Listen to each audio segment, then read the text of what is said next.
Presiden Rusia Vladimir Putin mengatakan Rusia dapat mengerahkan rudal hipersonik jarak menengah Oreshnik barunya di Belarusia pada paruh kedua tahun depan. Pernyataan itu muncul setelah Putin menandatangani fakta pertahanan bersama dengan Presiden Belarusia, Alexander Lukashenko, pada sebuah pertemuan puncak di Minsk.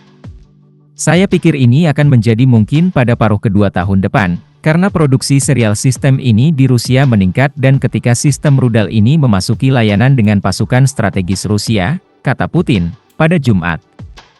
Rusia menembakkan Oreshnik ke Dnipro, Ukraina, pada November lalu dalam apa yang Putin gambarkan sebagai uji coba pertama senjata itu dalam kondisi pertempuran.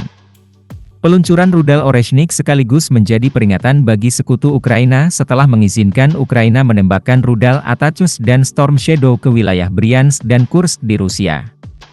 Pada tengah malam, Rusia secara intensif menyerang unit Ukraina di arah Kurahovsky. Saat ini ada 35 serangan dalam sehari ketika Rusia mencoba maju di wilayah Starye Terny, Zarya, Solntsevka, Kurahovoy, Dachnoye dan Dalny. Pada pukul 1 waktu setempat, 5 drone Rusia berada di wilayah udara Ukraina, seperti diberitakan Telegraph.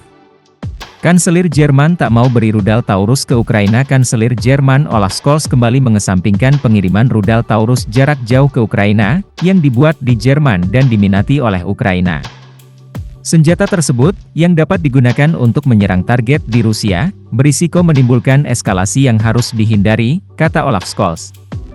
12 orang tewas akibat serangan Rusia di Zaporizhia dan Kryvyi Rih. Serangan Rusia terhadap kota Zaporizhia dan Kryvyi Rih di Ukraina Tenggara pada Jumat, 6 Desember 2024, menewaskan sedikitnya 12 orang dan melukai lebih dari 40 orang.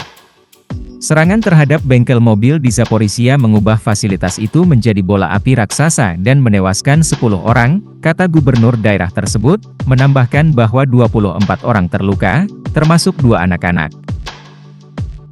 Di Kryvyi Rih, serangan rudal terhadap gedung administrasi menewaskan 2 orang dan sedikitnya 19 orang lainnya terluka.